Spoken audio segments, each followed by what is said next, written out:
제가 오늘 이제 말씀 전하는 제목은 바로 4절에 있는 말씀, 신성한 성품에 참여하는 자가 되게 하려 하셨느니라.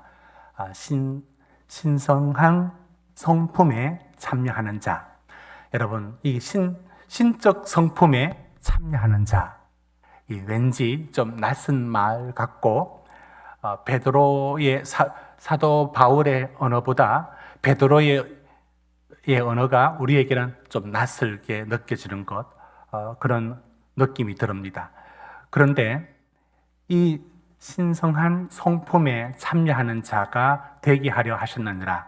보시면 우리를 하나님이 어떤 삶의 자리로 이끄시느냐면 신성한 성품에 참여하는 자가 되게 하려 하셨다. 이렇게 말하고 그 신성한 성품에 어떤 것이 있느냐면 5절부터 믿음, 가장 모든 게 기본은 믿음이고 그 위에 덕, 지식, 절제, 인내, 경건, 형제 우애, 그리고 사랑이라는 이 8가지의 성품에 관련된 말씀들을 주시고 있습니다.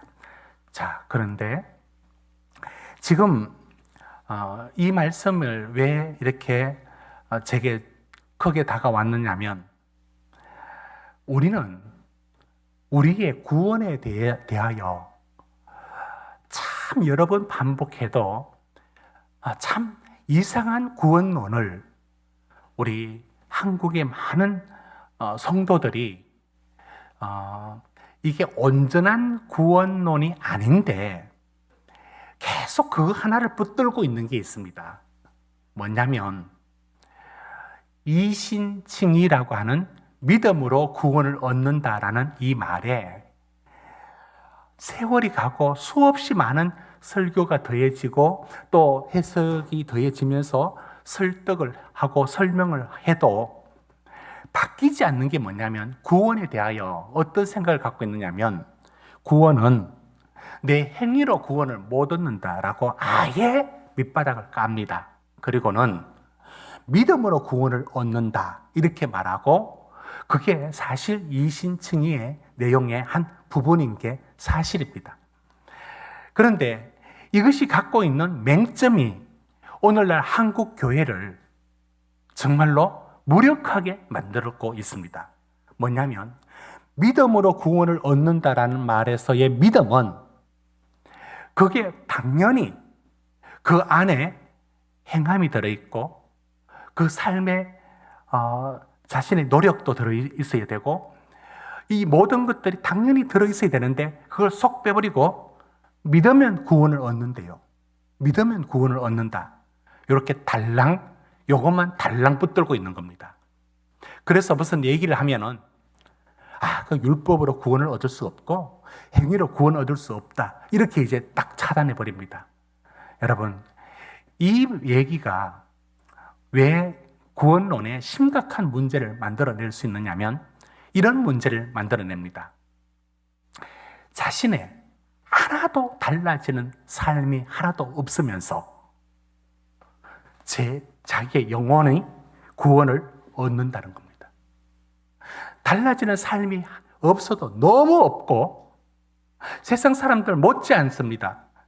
달라지는 게 하나도 없습니다. 그런데 천국 간다라고 말하고 구원을 얻었다라고 말하고 예수를 믿는다고 말합니다.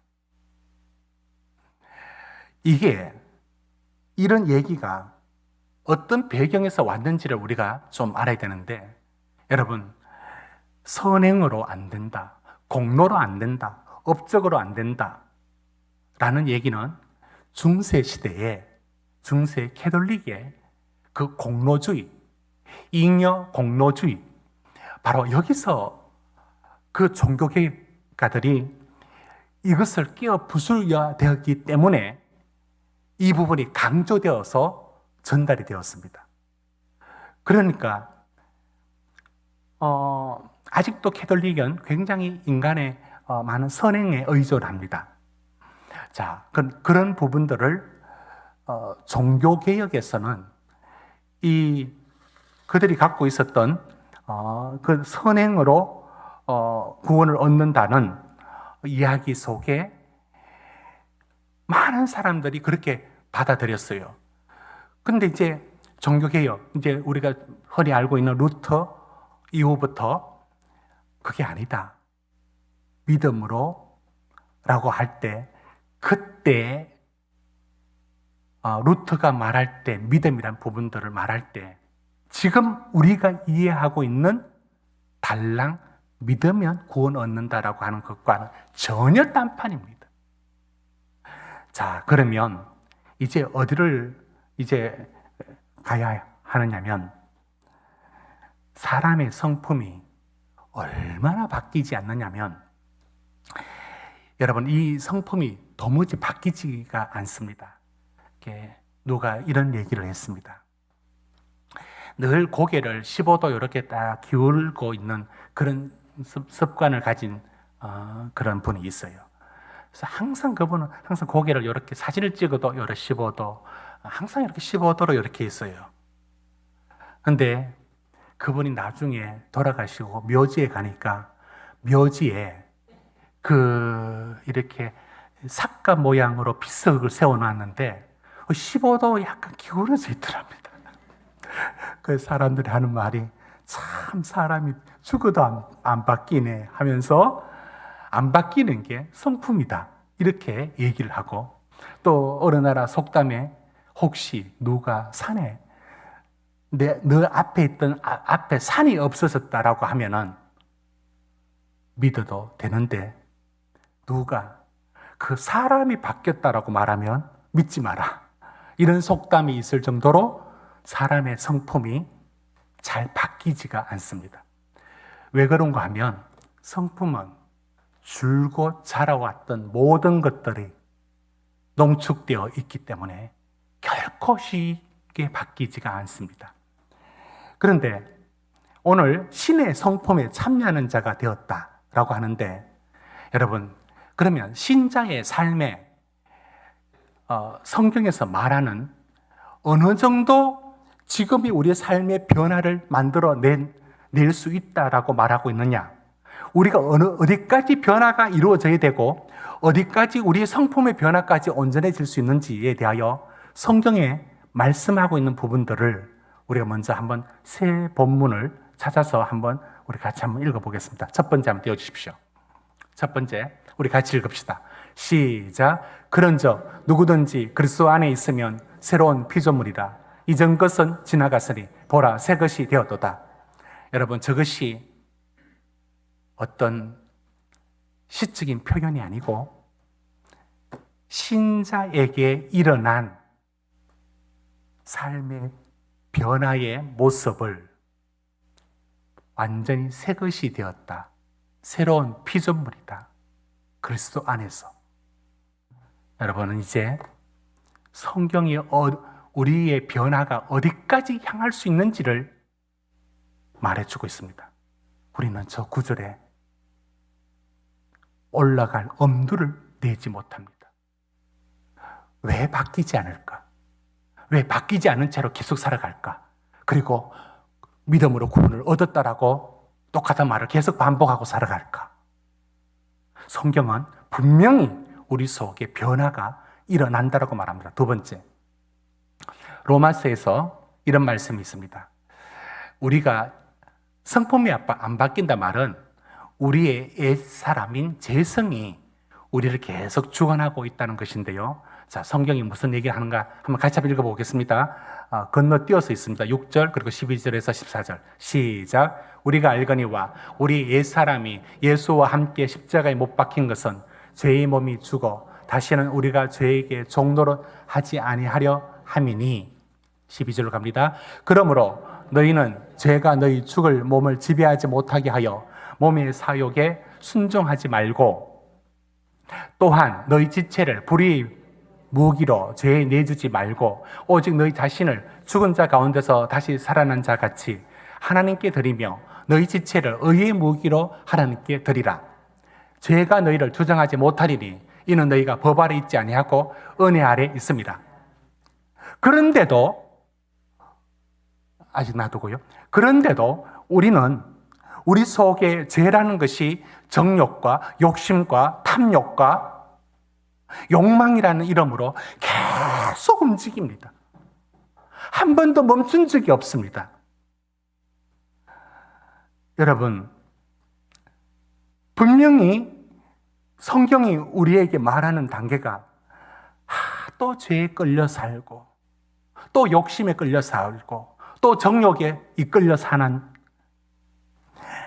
이것에서 이제 벗어나 이제는 우리가 더 온전히 성령을 쫓아 사는 삶이 가능한 존재로 성경이 말하는 변화의 모습을 분명히 제시하는데 우리는 저걸 이루지를 못하고 항상 죄에 끌려, 욕심에 끌려, 정욕에 끌려, 안목의 정욕, 이생의 자랑에 끌려, 내 욕심에 끌려 살아갑니다.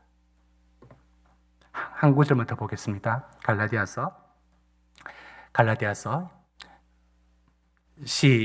시작. 내가 이르노니 너희는 성령을 따라 행하라. 그러면 육체의 욕심을 이루지 아니하리라. 육체의 소욕은 성령을 거스르고 성령은 육체를 거스리다니 이 둘이 서로 대적하므로 너희가 원하는 것을 하지 못하게 하려 함이니라. 오직 성령이 열매는 사랑과 희락과 화평과 오래 참음과 자비와 양성과 충성과 온유와 절제니 이 같은 것을 금지할 법이 없느니라.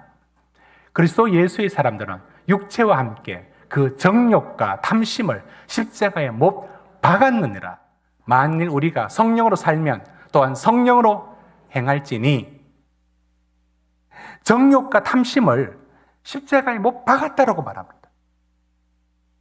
그러니 우리 삶의 성품의 구체적인 변화를 마땅히 성경이 말하고 있습니다. 그런데 왜 이렇게도 수많은 성도들이 달라지지 않는 성품을 여전히 옛사람이, 여전히 썸뿌리가, 여전히 옛날의 습관들이, 그게 다 죄에 연유된 힘들이 왜 우리를 계속 움직여 가도록 둘까요? 물론 이 부분에 대하여 로마서 6장이 우리에게 뭘 말씀해 주고 있느냐면 이런 말씀으로 도전을 합니다. 우리에게 거듭난 성도들도 두 가지 성품이 동시에 있습니다. 옛사람이라고 하는 것이 이렇게 살아있고 또한 거듭난 성령으로 우리가 거듭난 영의 사람의 것이 동시에 두 가지가 있습니다. 그게 로마서 6장에서는 어떤 식으로 표현하는지 한번 제가 읽어드리겠습니다. 로마서 6장에 보시면 로마서 6장의 말씀에 이렇게 말합니다. 만일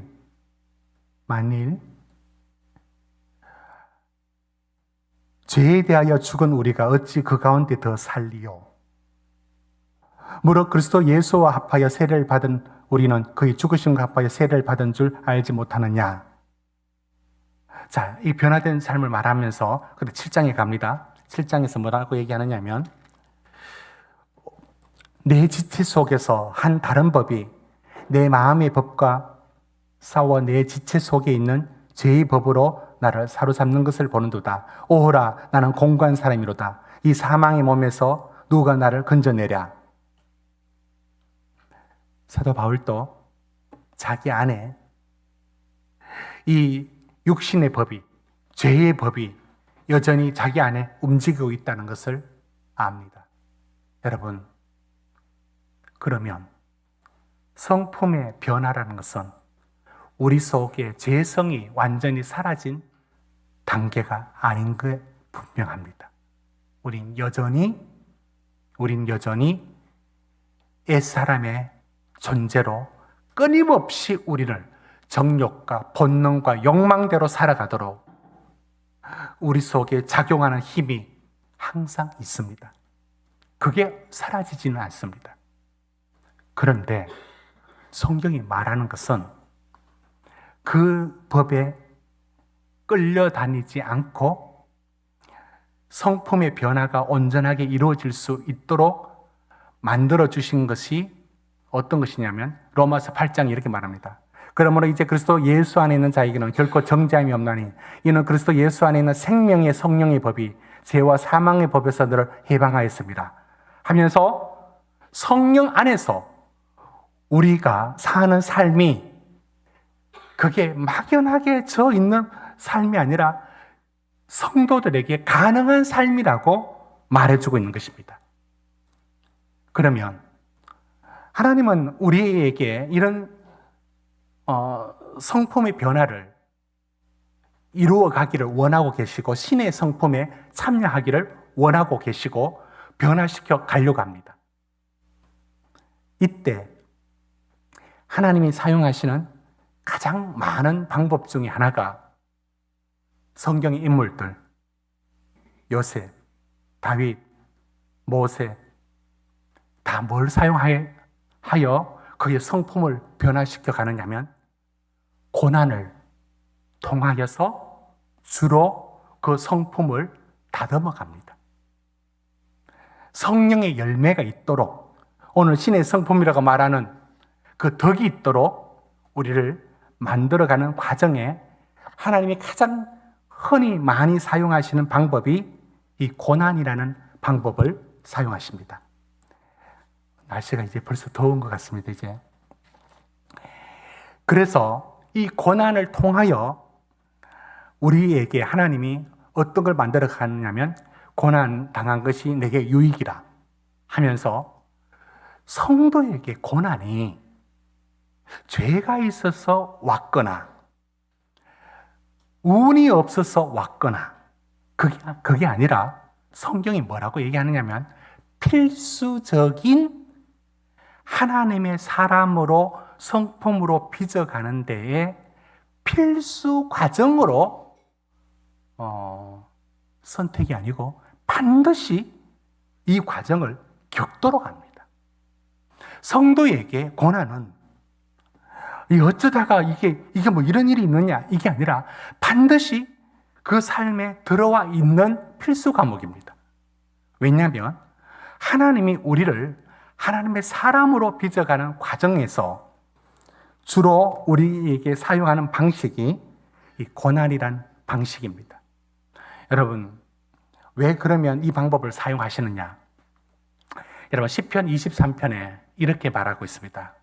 내가 사망의 음침한 골짜기로 걸어갈지라도 해를 두려워하지 않는 것은 뭐 때문이죠? 주께서 나와 함께 하심이라. 그러면 주께서 나와 함께 하심이라는 시간이 사망의 골짜기가 아닌 데서는 왜 못 느끼고 살아갑니까? 그러니까 사망의 음침한 골짜기에서 뭘 주시느냐면 주께서 나와 함께 하시는구나. 주님이 나와 함께 하지 않으면 살 수 없다는 가장 절박한 상황을 겪게 만듭니다. 그러면 그 사망의 음침한 골짜기가 아닐 때는 우리는 주님을 찾지 않고 주님을 바라지도 않습니다. 그러니까 이런 고난을 통하여서 하나님이 나와 함께 하심이라 라는 사실을 확인시켜 주면서 우리를 다듬어 갑니다. 급한 성격, 참지 못하는 성격, 또 내가 자라오면서 이런저런 선뿌리, 열등감, 또 교만, 거만함, 이런 모든 것들을 하나님이 갈아서 풀무에 넣어 태우듯이 만들어 갑니다. 성도의 삶의 이 모든 것들은 필수적인 요소인 것이 분명합니다. 오늘 베드로후서에 우리에게 이렇게 말을 합니다. 믿음의 덕을, 덕의 지식을, 지식의 절제를, 절제의 인내를, 인내의 경건을, 경건의 형제 우애를, 형제 우애의 사랑을 다하라. 마지막에 사랑을 더하라. 여러분, 여러분의 삶에 예수를 믿고 가는 이 하루하루의 삶에 여러분들은 믿음 위에 이 덕과 지식과 절제와 인내와 경건과 형제의 우애와 사랑이라는 성품의 변화들을 이루어 가고 있습니까? 우리의 삶의 한 걸음 한 걸음이 하나님께서 우리를 빚어가려고 이 과정을 두십니다. 우리는 이런 부분에 대해서 어떤 생각을 갖고 있느냐면, 그거 구원하고는 상관이 없어. 그거 구원하고 상관없어. 여러분, 이게 오늘날 한국 교회를 망하게 만듭니다. 그게 구원하고 상관이 없을까요? 여러분, 이상하지 않습니까? 성경이 말하는 해 아래 새 것이 없도다. 모든 것이 그리스도 안에서 새로운 피조물이라. 전혀 다른 삶의 성품의 모습을 분명히 말씀하고 있는데 하나도 달라지지 않는 자신의 모습이 1cm라도 더 자라지 않도록 계속 묶여있는 이 모습은, 여러분, 이게 구원받은 자의 표시라고 말을 할 수 있을까요? 여러분, 이게 구원하고 상관이 없다고요. 우리는 믿음으로 구원을 얻는다는 이 얄팍한 그 참된 뜻을 못 받아들이고 얄팍하게 받아들이는 것으로 내 안에 끊임없이 하나님이 우리를 변화시켜가는 이 과정들을 우리는 못 받아들이고 이런 부분들의 삶의 변화들을 온전한 구원의 단계로 여기지 못하고 있는 경우들이 많습니다. 여러분, 구원이 뚝딱 이루어지는 일들이 아닙니다. 점진적으로, 성경은 두 가지 구원을 동시에 얘기합니다. 점진적으로, 끊임없이 우리 안에 성품의 변화의 모습으로 만들어가는 과정을 받아들여야 합니다. 그래서 여러분들이 훈련해야 되고 삶의 고난 속에서 하나님 신실하게 의지해야 되고, 그래서 한 해 한 해 갈 때마다 여러분의 모난 부분들이 깎여지고 여러분의 성품이 신적인 성품으로 닮아가고 여기 있는 덕목들이 여러분의 것이 몸에 붙어 나와야 합니다. 그래야 존경받는 신자의 삶의 변화가 가능합니다. 여러분의 삶에 구원을 얻었다. 끝. 여러분, 이게 한국교회를 망치고 있습니다. 오늘 하루하루를 통해서도 나를 변화시키시는 하나님의 이야기. 여러분, 성경에서 왜 야곱의 얘기가 쭉 흘러가다가 복 주고 끝내지? 나중에 이렇게 묻습니까? 내 이름이 무엇이냐? 야곱입니다. 하나님이 야곱을 구원하시면 끝 아닙니까? 아니에요. 왜 그에게 마지막 질문을 또 묻습니까? 그의 삶에 참된 변화를, 하나님의 사람으로 변화시키는 성품의 변화를 요구하고 있습니다. 여러분은 우리 가정마다 이 내려오는 것들이 있습니다.